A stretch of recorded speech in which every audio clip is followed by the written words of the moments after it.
ये आकाशवाणी है। अब आप आशुतोष जैन से समाचार सुनिए। अंतर्राष्ट्रीय जैव विविधता सम्मेलन संसाधन जुटाने पर ऐतिहासिक निर्णय के साथ आज तड़के हैदराबाद में संपन्न हो गया।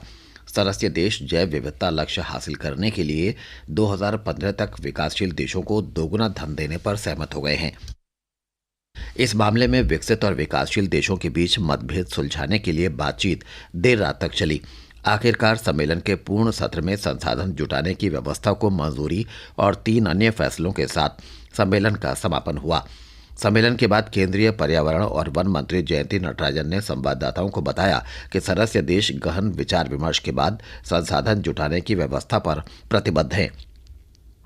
इसे सम्मेलन की सबसे महत्वपूर्ण उपलब्धि बताते हुए पर्यावरण मंत्री ने कहा कि धन जुटाने का आधार स्तर तय करने का लक्ष्य सभी संबद्ध पक्षों के सहयोग से ही हासिल किया जा सका है। प्रधानमंत्री मनमोहन सिंह और यूपीए अध्यक्ष सोनिया गांधी आज राजस्थान में जयपुर के निकट दूदू में आधार कार्ड योजना के 2 साल पूरे होने पर 6 सरकारी योजनाओं को आधार कार्ड से जोड़ने की शुरुआत करेंगे। केंद्र इस पहल को देश के 51 जिलों में शुरू कर रहा है। इसके साथ ही महात्मा गांधी राष्ट्रीय ग्रामीण रोजगार गारंटी योजना, सार्वजनिक वितरण प्रणाली, मुख्यमंत्री उच्च शिक्षा छात्रवृत्ति योजना, सामाजिक सुरक्षा पेंशन योजना और एलपीजी सिलेंडर वितरण योजना आधार कार्ड से जुड़ जाएंगी। पिछले 2 वर्ष में लगभग 21 करोड़ आधार नंबर जारी किए जा चुके हैं। भारतीय विशिष्ट पहचान प्राधिकरण ने इलेक्ट्रॉनिक ग्राहक पहचान सेवा तैयार कर ली है। इससे केवल उंगली की छाप से बैंक खाता खोला जा सकेगा। आधार कार्ड होने पर बैंक में खाता खोलने या बीमा कराने या मोबाइल कनेक्शन के लिए पहचान और पते प्रमाण पत्र की प्रति जमा कराने के बजाय सिर्फ उंगली की छाप से काम चल जाएगा।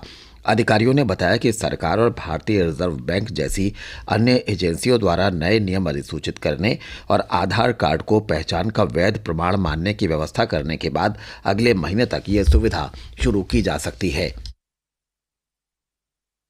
कृतज्ञ राष्ट्र आज 1962 के भारत चीन युद्ध की शहीदों को श्रद्धा सुमन अर्पित कर रहा है। रक्षा मंत्री ए.के. एंटनी, तीनों सेना प्रमुखों और रक्षा राज्य मंत्री पल्लम राजू ने नई दिल्ली में इंडिया गेट स्थित अमर जवान ज्योति पर पुष्पांजलि अर्पित की। भारत चीन युद्ध में 3000 से ज्यादा सैनिक शहीद हुए थे। पत्रकारों से बातचीत में श्री एंटनी ने चीन की ओर से 1962 जैसी कार्रवाई फिर होने की संभावना से इनकार करते हुए कहा कि अब भारत उस समय जैसा नहीं है, बल्कि अपनी रक्षा करने में पूरी तरह सक्षम है।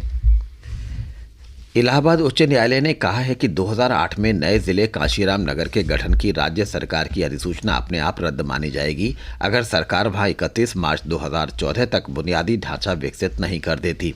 कार्यवाहक मुख्य न्यायाधीश अमिताभ लाला और न्यायमूर्ति प्रदीप कुमार सिंह बघेल की खंडपीठ ने एटा जिले की कलेक्ट्रेट बार एसोसिएशन और अन्य की याचिका पर सुनवाई करते हुए ये निर्देश दिया।